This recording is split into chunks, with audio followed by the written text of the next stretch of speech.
Sa puntong ito, alamin muna natin kung tumaas ba ang presyo ng mga paninda sa Kadiwa Store ngayon tumaas ang presyo ng mga produktong petrolyo. Si JM Thompson sa detalye live. JM.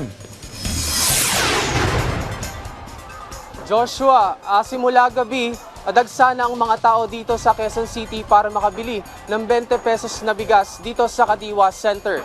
Karamihan sa kanila ay senior citizen na umaasang makabili at makaabot sa supply ngayong araw. Tuloy-tuloy ang pagpapalawig ng Kadiwa ng Pangulo Program na may 627 centers na sa kasalukuyan. Layo nitong agarang masolusyonan ang tumataas na presyo ng ilang bilihin sa merkado.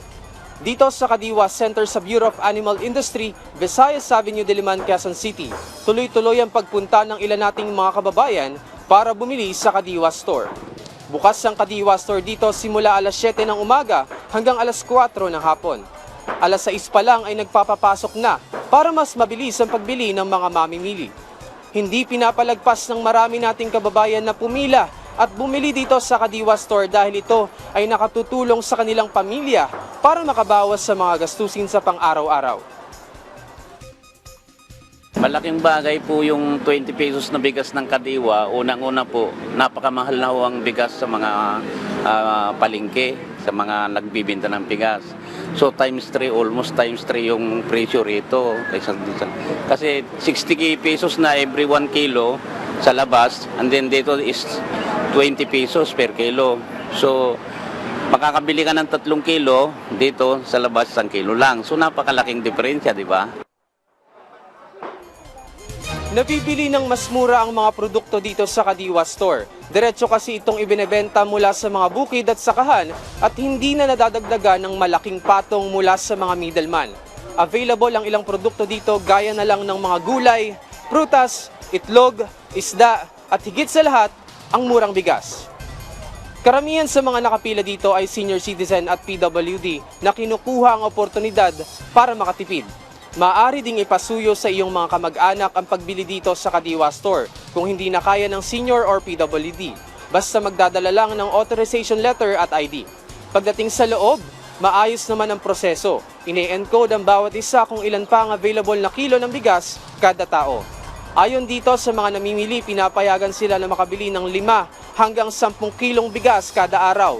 Pero limitado ito sa 30 kilos kada buwan ang isang tao para lahat ay makabili. Nagpapasalamat naman si Flory sa programang ito para meron siyang